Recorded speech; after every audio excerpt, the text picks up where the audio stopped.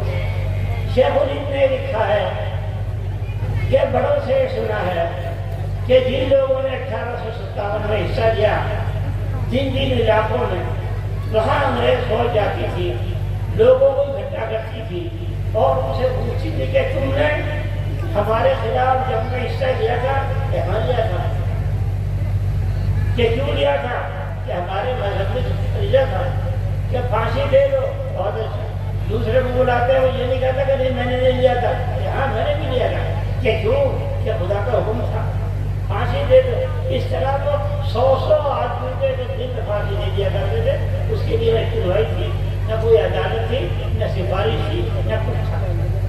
تو میرے بھائی جو یہ قصہ رحمت اللہ صاحب کا ہے کہ ہمارے رحمت اللہ نے یہاں بہت زوردار تحریک چلائی تھی اور بہت زوردار حکومت اور نظام قائم کیا تھا۔ اور دوسرے یہاں جو سب تحریک چلی ہے، مولانا نے بھی کچھ تذکرہ کیا، میں آپ سے عرض کروں، میری بات یاد رکھیے گا۔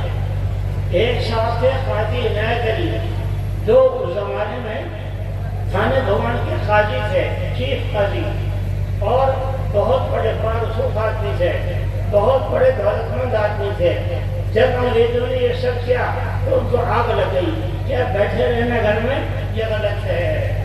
انہوں نے انگریزوں سے مقابلہ کرنے کا ارادہ کیا اور بڑی دانائی، بڑی ہوشیاری، بڑی تیاری کے ساتھ مقابلہ کیا۔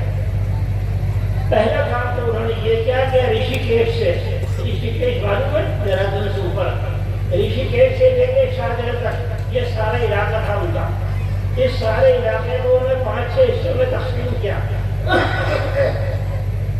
اس کا ہیڈ کوارٹر انہوں نے خانہ دھون کو بنایا اور ایک اس کا ہیڈ کوارٹر ابھی انہوں نے آج کیا کیران میں تھا، ایک اس کا مرکز بڑھانا تھا، ایک اس کا مرکز بجنور تھا، ایک اس کا مرکز بجرول تھا، اور اسی طرح اور مراکز سے سب جگہ انہوں نے اپنے اپنے کمانڈر بنائے۔ تھانے بھون میں جن لوگوں کو ذمہ داری دی، خاص طور سے کاملی میں تھانے بھون میں انہوں نے خود لڑائی لڑی اور یہاں تک کہ انگریز فوج 5 دن تک مقابلہ کرنے کے بعد خستہ ہو کر چھوڑ کر بھاگ گئی تھی۔ جب ملکہ برطانیہ کو کمپنی نے ایسٹ انڈیا کمپنی نے خبر دی کہ تھانے بھون میں ہمارا ایسا مقابلہ ہوا ہے، تو ان کے ہاں ایک خاص دستہ تھا ملکہ وکٹوریہ کا جو ہندوستان میں بھی رہتا تھا، اس کا نام تھا خاکی رسالہ۔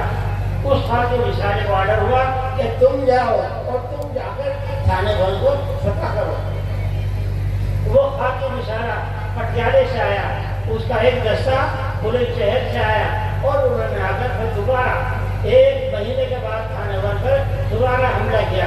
تھانے بھون کے اور جانے کے چاروں طرف فصیل تھی، دیوار تھی جیسا قلعے کی دیوار ہوتی ہے، وہ ساری دیوار توڑ دی اور شہر کے اندر گھس گئے اور بے پناہ بمباری کی، یہاں تک کہ شہر میں پورے تھانے بھون میں ایک شخص مولانا عبدالرحیم کے علاوہ جو 90 سال سے زیادہ کے تھے کوئی باقی نہیں رہا تھا، سب شہر توڑ کر بھاگ گئے۔ اور وہ جو کمانڈر تھا اس کے الفاظ اس کی ڈائری میں آج بھی محفوظ ہے کہ میرے پاس اتنا بارود نہیں ہے، اگر میرے بس میں ہوتا تو میں اس تھانے بھون کو بارود سے اڑا دیتا۔ اس وقت اس کے بعد پھر دوسرا بڑا مارکا شاملی میں ہوا۔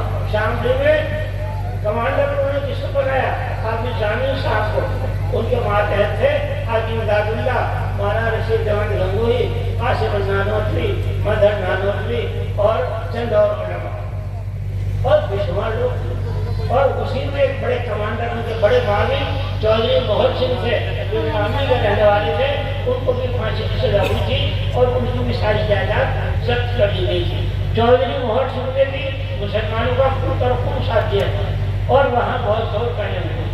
آپ لوگ اگر جانتے ہوں گے کہ یہ چوراہا ہے گردوارا جس کو کہتے ہیں، اس کے دائیں ہاتھ گڑھی والی مسجد ہے، گڑھی والی مسجد جب بھی کہی جاتی ہے، اس کے سامنے وہ میدان تھا جہاں انگریز فوج رہتی تھی، اور اس گڑھی والی مسجد کا دروازہ تھا مشرق میں، اس کے سامنے مسلمانوں کی فوج تھی۔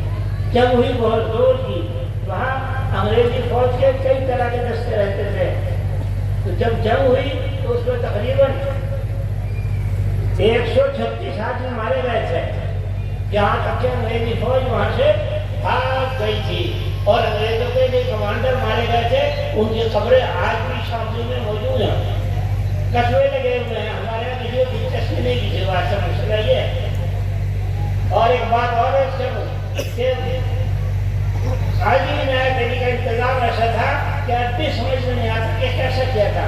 انگریزی کمانڈروں نے لکھا ہے کہ ان کے پاس 20,000 فوج تھی، 20,000 افراد مسلح، گھڑ سوار بھی تھے، پیدل بھی تھے، سب تھے، اور توپیں بھی تھی، اور ان کے پاس جو ایک توپ تھی تھا سلام مجھے تو یاد نہیں آ رہا میرے پاس ہے، وہ رنجیت سنگھ کا توپ سے رہ چکا تھا، مہاراجا رنجیت سنگھ کا۔ تو بہت زبردست انہوں نے لڑائی لڑی اور ایسی لڑی محنت کرتی، لیکن جب اس علاقے پر تقریباً 1 مہینے کے بعد تمام قبضہ دوبارہ ہو گیا انگریزوں کا، تو اس وقت قاضی عنایت علی صاحب وہاں سے نکل گئے تھے۔ یہاں سے نکل کر انہوں نے تحریک کہاں چلائی؟ سہارنپور میں، دیوبند میں، مراد آباد میں، نجیب آباد میں، بجنور میں، ان سب جگہ وہ لڑتے رہے، اور جب یہاں لڑائیاں سب جگہ ختم ہو گئی، یہ لوگ مارے گئے، ان کو انگریز نے ختم کر دیا۔ اس وقت پھر وہ یہاں سے اٹھ کر چلے گئے تھے بیگم جھانسی کے ساتھ، رانی جھانسی کے ساتھ لڑے، اور جب رانی جھانسی بھی رکو ہو گئی تو اس کے بعد پھر وہ بھوپال چلے گئے تھے، اور بھوپال جا کر بیگم کلثوم جہاں کی فوج میں ملازم ہو گئے تھے۔ لیکن ایک دن کلثوم جہاں نے ان کے کارنامے کی وجہ سے کہا کہ ہو نہ ہو یہ آدمی قاضی نہ کری ہے، ایسا دوسرا آدمی ہندوستان میں نہیں ہے۔ جب وہ پہچان دیے گئے تو رات کو ہی پھر انہوں نے بھوپال چھوڑ دیا تھا، پھر وہاں سے تجارہ چلے گئے تھے، تجارہ راجستھان میں الور کے پاس ہے، پھر انہوں نے پوری زندگی وہاں گزاری، وہیں ان کی وفات ہوئی۔ تو میں عرض کر رہا تھا کہ قاضی عنایت علی کے کمانڈروں میں حاجی مراد اللہ حضرت خالد ثانی شہید میں شہید ہو گئے تھے، گولی لگ گئی تھی، مولانا قاسم صاحب سے بھی گولی لگی تھی، مولانا مظہر نانوت میں بھی گولی لگی تھی، لیکن یہ حضرات بچ گئے تھے۔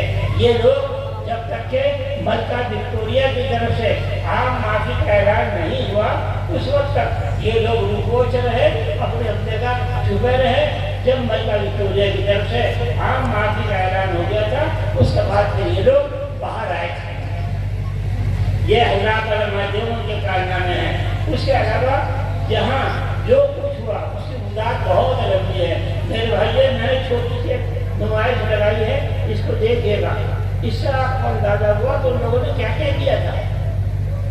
ایک دن میں کتنے لوگوں کو پھانسیاں ہوتی تھی، کتنے لوگ کالے پانی بھیجے گئے، کتنوں کو عمر قید کی سزا ہوئی، اور کیسی کیسی سزائیں تھی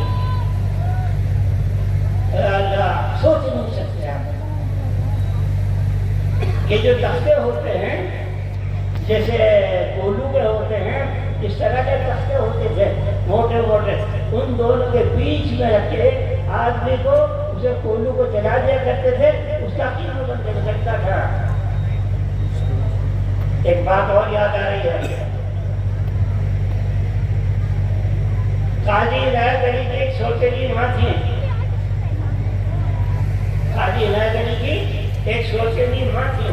جب انہوں نے یہ تحریک شروع کی اور ان کی طرف سے جدوجہد کی آواز اٹھی تو اس ماں نے، اس عورت نے جو نوجوان تھی یہ کیا کہ گھوڑے پر بیٹھ کر پورے علاقے کا سفر کیا، سارے مظفر نگر کا، سارے شاملی کا اور ہریانے تک، اور گاؤں وہیں ہر گاؤں میں جا کر لوگوں کو ترغیب دی کہ تم اس میں حصہ لو، باہر نکلو، یہ گھر میں عورتوں کی طرح کیوں بیٹھے ہو۔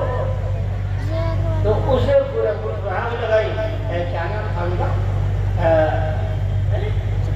اصغری بیگم، ان کا نام اصغری بیگم۔ اصغری بیگم کی ایک بات اور سن لیجیے، شاید کبھی وہ سبق ہو، کبھی یاد آئے زندگی میں کہ کیسے قربانیاں دی تھی۔ انگریزوں کے سزا دینے کے بہت سارے طریقے تھے اور بہت تکلیف کی سزا دیتے تھے۔ ایک بڑا طریقہ یہ تھا کہ جو لوگ 1857 میں شریک ہوئے، جو لوگ باغی تھے، ان کو توپ سے باندھ دیا جاتا تھا، توپ کے منہ پر باندھ دیا اور پھر بارود جلا دیا کرتے تھے تو اس کی لاش کے چھینچے ڈوب جاتے تھے، ریزہ ریزہ ہو جاتی تھی۔ اصغری بیگم کو بھی باندھ دیا گیا اور ارادہ کیا کہ جو توپ کو چلائیں، تو اصغری بیگم صاحب کو بھی بہت سی سنیے، کس کو کہتے ہیں بہادری، کس کو کہتے ہیں جوان مردی، کس کو کہتے ہیں حوصلہ۔ زور سے ہنسی وہ اصغری بیگم۔ انگریز افسر نے کہا کہ خبر نہیں کہاں ہونے جا رہا، تو اس نے کہا ہاں خبر ہے کہ کیا ہو رہا، کیا ہونے والا یہ کہ تم توپ چلاؤ گے میرے، ٹھیک ہے میں ہنس پڑی، اتنی بڑی تکلیف کرنے لگا۔ میں تو یہ سمجھ رہی تھی، میں یہ سمجھ رہی تھی کہ تم کوئی بڑی سزا دو گے، یہ توپ کی سزا تو ہر کو دیا گیا ہے، کیا حال بات سمجھے کہ یہ سزا تو ہر ایک کو دی جاتی ہے، یہ کیا خاص بات ہوئی۔ میں یہ چاہتی تھی کہ وہ سزا، اس وقت انگریزوں نے بڑی سزا دی تھی۔ سزا انہوں نے یہ دی کہ اس کو اصغری بیگم کو آگ پر اس طرح جلایا جس طرح گوشت بھونتے ہیں، ایک کاجو اس کا، جلا کر اس کو خاک کیا. تو میرے بھائیوں اس طرح قربانی یہ دی ہمارے بڑوں نے. جب یہ ملک آزاد ہوا تھا ایسا خاک خاک ہو گیا تھا. اس کے بعد پھر میں آپ سے کہتا ہوں کہ خالد نیا چلی کے ایک اور بڑے کمانڈر بڑھانے کے تھے خیراتی خان، نواب خیراتی خان، یہاں کے بہت بڑے کمانڈر تھے اور وہ کمانڈر بڑے ہوشیار تھے اور نہایت بہادر تھے. انگریزوں کو انہوں نے 2 دفعہ اس علاقے سے نکالا. انگریز کمانڈر نے لکھا ہے کہ ایسا بہادر آدمی ہم نے نہیں دیکھا. یہ سارا علاقہ انگریزوں سے آزاد کرا دیا تھا خیراتی خان نے اور انگریزوں نے ہر چند کوشش کی اس کی گرفتاری کی، اس سے انعامات کی، لیکن کوئی اس کو گرفتار نہیں کر سکا. اس کے بعد پھر وہ یہاں سے نکل کر بجنور چلے گئے تھے. میں نے ریئلائز کیا کہ بجنور میں جو نواب محمود خان تھے انہوں نے بھی حکومت کے خلاف طاقتور لڑائی لڑی تھی اور اس میں سب لوگ کسان شریک تھے. تو یہ لوگ وہاں چلے گئے تھے. خیراتی خان محمود خان کے ساتھ شریک رہے اور بعد میں وہی بیمار ہو کر ان کا انتقال ہو گیا تھا. بجنور میں دفن کیے گئے. انگریزوں کو کچھ تک ان کا پتہ نہیں چلا. اور میرے بھائیوں اسی طریقے سے آپ اور آگے چلیے. ہمارے کاندلے میں تحریک چلی تھی. ایک تھے مولانا عبدالخالق، وہ اس کے بعد ذمہ دار تھے. ان کی بھی پھانسی کا آرڈر ہوا تھا. ان کی جائیداد ضبط کر کے نیلام کر دی گئی تھی، لیکن وہ یہاں سے نکل کر بھوپال چلے گئے تھے اور بعد میں سرون وہاں ایک جگہ ہے بھوپال کے قریب، وہاں بیگم صاحب نے انہیں بڑا افسر بنا دیا تھا. تو عبدالخالق کی جو جائیداد کاندلے میں تھی اور کاندلے میں بھی بہت لوگوں کو پھانسی ہوئی. میرے پاس ان کے کاغذات موجود جن کے نام ان کو لکھے ہوئے پڑھ کے آج کام کیا ہے. کچھ بھی نہیں، 1.5 لاکھ اسے پھانسی دے دیا. پیسہ ختم. پھانسی نام لکھا اس کا لکھا پھانسی. کوئی پھانسی نہیں دے. ہمارے یہاں کاندلے میں بھی اسی طرح ہوا کہ سینکڑوں لوگوں کو پھانسی دی گئی. بہت لوگ آپ کے یہاں کے، ہمارے یہاں کے، تھانہ بھر کے ہزاروں ہزار لوگ بستی کی بستیاں خالی ہو گئی تھی. یہاں سے چھٹ کر چلے گئے. مجھے تو اب پتہ چلا ابھی قریب میں تعجب ہوا کہ کہاں گئے. پاکستان میں جو صوبہ خیبر ہے وہاں گئے تھے کہ ہمارے بڑے سن 1857 میں آ گئے تھے. اس طرح لوگ گئے. کوئی لوگ حجاز گئے، کوئی لوگ کہیں گئے، کوئی کہیں گئے، کوئی بھوپال گیا، کوئی کہیں گیا. غرض یہاں سے ہزاروں ہزار لوگ نکل گئے. اور آگے چلیے بجنور ہے. بجنور میں ایک بہت بڑا بہت بڑا بہادر تھا کمانڈر شاہمل. وہ جاٹ تھا. شاہمل بھی قاضی عنایت علی کی تحریک کے نیچے کام کر رہا تھا اور شاہمل انگریزوں سے نہ دبنے والا تھا نہ ڈرنے والا تھا. اس وقت میں میرٹھ میں چھاونی میں جو بڑے افسر تھے اس کا بیان ریکارڈ پر موجود ہے. اس نے لکھا کہ اگر یہ شاہمل 5-7 دن اور زندہ رہ جاتا، اگر شاہمل 5-7 دن اور زندہ رہ جاتا تو شمالی ہندوستان میں ہمارے لیے کوئی موقع نہیں تھا. شاہمل نے انگریزوں کے خلاف بہت بڑی جنگ لڑی.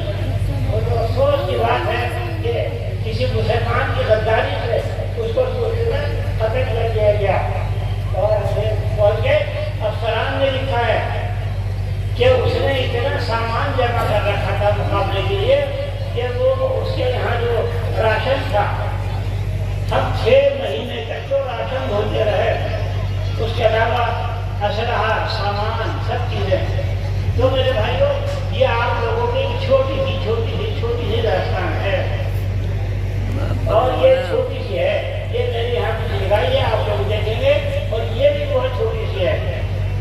اگر اللہ کو منظور ہو میرا کام پورا ہو گیا، میں سوچ بھی رہا ہوں تو امید ہے کہ 870 کی کتاب ہوگی. تو جلدی اس کی پوری ہو گئی ہیں. ایک اور آئے گی انشاءاللہ مجھے ساتھ ساتھ آ جائے گی. تو میرے بھائیوں یہ اس علاقے میں 1857 کی تاریخ ہے اور وہی قربانیاں تھی، وہی جذبہ تھا اور وہی مقابلہ کا حوصلہ تھا جس سے بعد میں ہمارے علماء کو اور دوسرے لوگوں کو یہ جذبہ دیا کہ وہ آگے بڑھیں اور پھر کھڑے ہوں اور پھر ٹکرائیں۔ 1857 سے 1860 تک تحریک چلی۔ 60 کے بعد ملکہ وکٹوریہ کی طرف سے عام معافی کا اعلان ہو گیا تھا، اور اس کے 2-3 سال بعد پورے ملک میں گویا امن ہو گیا تھا۔ اس کے بعد کیا ہوتا ہے؟ اس کے بعد پھر کوئی تحریک نہیں اٹھی۔ جو سب سے پہلی تحریک اٹھتی ہے 1857 کے بعد، وہ 1917 میں تحریک خلافت۔ تحریک خلافت کیا ہے؟ تحریک خلافت یہ ہے کہ خلافت اسلامیہ تھی، جس کو آپ سب جانتے ہیں۔ خلیفۃ المسلمین تھے سلطان عبد المجید خان۔ انگریزوں نے اور دنیا کے تمام ملکوں نے، اٹلی نے، فرانس نے، بیلجیم نے، جرمنی نے اس کے خلاف ایک اسکیم بنائی کہ اس کے خلافت کے ٹکڑے ٹکڑے کر دیے جائیں تاکہ دنیا سے مسلمانوں کی طاقت ختم ہو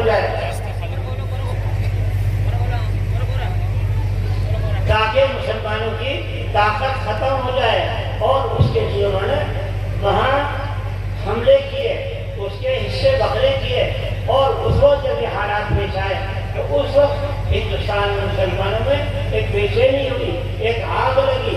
اس وقت انہوں نے کوشش کی کہ ہم اس کو کسی طرح سنبھال لیں اور ایسی تحریک چلائیں کہ یہ خلافت اسلامیہ باقی رہے۔ اس کا نام تحریک خلافت ہے، اور تحریک خلافت 1917 میں شروع ہوئی تھی، اور تقریباً 1920 میں جب مصطفیٰ کمال نے خلافت عثمانیہ کو ختم کر دیا، بادشاہ کو معزول کر دیا، اس کے بعد پھر وہ تحریک خلافت ختم ہو گئی تھی۔ لیکن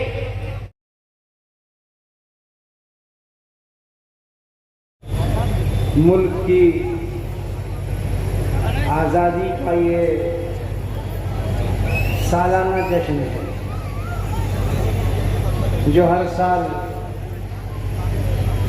اسی تاریخ میں پورے ملک میں بڑی خوشی اور جوش خروش کے ساتھ منایا جاتا ہے۔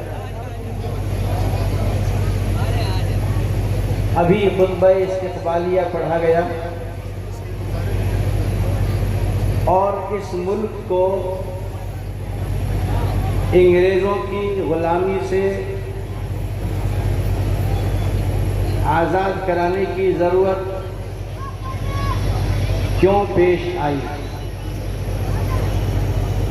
کیوں انگریزوں کے خلاف آہستہ آہستہ پورے ملک نفرت کا جذبہ پیدا ہوا، اور کیوں اس ملک کا بچہ انگریز کو اس ملک سے نکالنے کے لیے آمادہ ہو گیا اور ہر قربانی دینے کے لیے تیار ہو گیا؟ اس کی وجوہات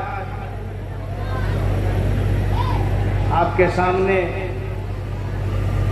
خطبہ استقبالی میں آ چکی ہیں کہ انگریزوں کا منشا اور مقصد اس ملک کی دولت کو لوٹنا تھا، جیسا کہ انہوں نے اپنے اقتدار کی طاقت اور قوت کے بڑھنے کے ساتھ ساتھ پوری لوٹ کھسوٹ شروع کی اور ملک کو کہاں سے کہاں پہنچا دیا۔ ایسے حالات میں ضروری تھا کہ اس قوم کو، جس کی حکومت قریب قریب پوری دنیا پر قائم ہو چکی تھی، جس کے بارے میں یوں کہا جاتا ہے کہ ان کی حکومت میں سورج غروب نہیں ہوتا تھا، یعنی پوری دنیا پر ان کی حکومت تھی، زمین کے ہر حصے پر ان کی حکومت تھی، ایسا کہا جاتا ہے۔ اتنی بڑی طاقت کو اور اتنی ہوشیار قوم کو اس ملک سے نکالنے کے لیے ہمارے اس ملک کے باشندے، اس ملک کے رہنے والے آہستہ آہستہ تیار ہوئے، کھڑے ہوتے چلے گئے اور لاکھوں افراد کی قربانیاں دی گئی اس آزادی کی لڑائی میں۔ تفصیلات تاریخ کی کتابوں میں موجود ہے کہ کتنے ہزار لوگوں کو جیلوں میں لمبی لمبی زندگیاں گزارنی پڑی، کتنے ہزار لوگوں کو پھانسی کا پھندا چومنا پڑا، اور کتنا جانی اور مالی نقصان ہوا۔ اس کی وجوہات میں جہاں یہ بات بتائی گئی ہے کہ انگریز نے اس ملک کو لوٹ کر اس کی مالی حیثیت کو بالکل ختم کر دیا تھا، ایسے میں جب ملک کے باشندے بھوکے مرنے لگے تو کہاوت ہے کہ مرتا کیا نہیں کرتا ہے۔ تو یہ وجہ ہوئی، اور دوسری وجہ یہ بھی تھی کہ وہ یہ چاہتے تھے کہ اگر اس ملک پر اپنا اقتدار مضبوط کرنا ہے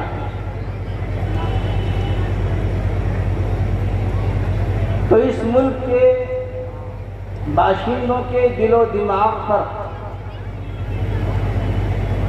اپنی حکومت قائم کرنی ہے، جس